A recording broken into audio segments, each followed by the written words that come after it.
யாருக்குமே அவங்க மேல நம்பிக்கை இல்லை அப்படின்னா, நம்மள நம்பல அப்படின்னா அடுத்தவங்க நம்மள நம்பவே மாட்டாங்க. அது வந்து நான் அன்னைக்கு கத்துக்கிட்டேன். இப்ப எல்கேஜி படம் அப்படின்னு ஒரு படம் எடுக்கும் போதும் என் கூட இருக்கிற என் ஃப்ரெண்ட்ஸே சொன்னாங்க, பாஸ் 10 படத்துல காமெடியா நடிச்சுட்டு போங்க, சும்மா உங்களை வச்சு யார் 4 கோடி ரூபாய் போட்டு படம் எடுப்பாங்க அப்படின்னு 2 வருஷம் முன்னாடி. இல்லடா, யாராவது ப்ரொடியூசர் கிட்ட போய் 4 கோடி ரூபாய் போயிடும் பாஸ், அதெல்லாம் வேணாம், நீங்க நடிச்சுட்டு போங்க, 30 படம் 2 வருஷத்துல பண்ணிடலாம் அப்படின்னாங்க.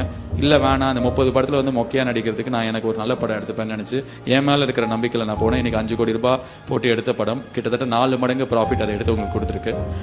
காரணம் என்ன அப்படின்னா, மத்தவங்க நம்மள நம்பலாம இருக்கலாம், ஆனா somewhere you have to believe your self.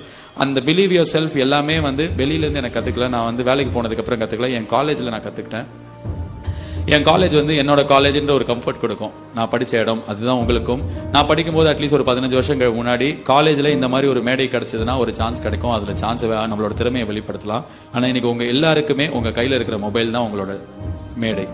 இந்த மொபைல்ல போயிட்டு நான் நகை வெட்டினேன்னு ஃபேஸ்புக்ல இன்ஸ்டாகிராம்ல ஸ்டோரியும் போடலாம். அதே மொபைலை யூஸ் பண்ணி இந்த மாதிரி பாட்டு, ஷார்ட் பிலிம், கோலம் போடுறது, எனக்கு மசாஜ் நல்லா பண்ண தெரியும், எங்க தாத்தா கிட்ட நான் கால் பிடிச்சி விடுவேன், நீங்க போட்டா கூட நீங்க வைரல் ஆகும். சோ உங்களோட திறமையை வெளிப்படுத்துறதுக்கு இன்னொருத்தர் மேடை கொடுக்கணும், இன்னொருத்தர் கான்பிடன்ஸ் கொடுக்கணும் அப்படின்னு சொல்லிட்டு don't ever wait for somebody else to give you an opportunity. அது கரெக்ட் கிடையாது. உங்களோட திறமையை நீங்க தான் வெளிக்கொடுத்துட்டு வர முடியும்.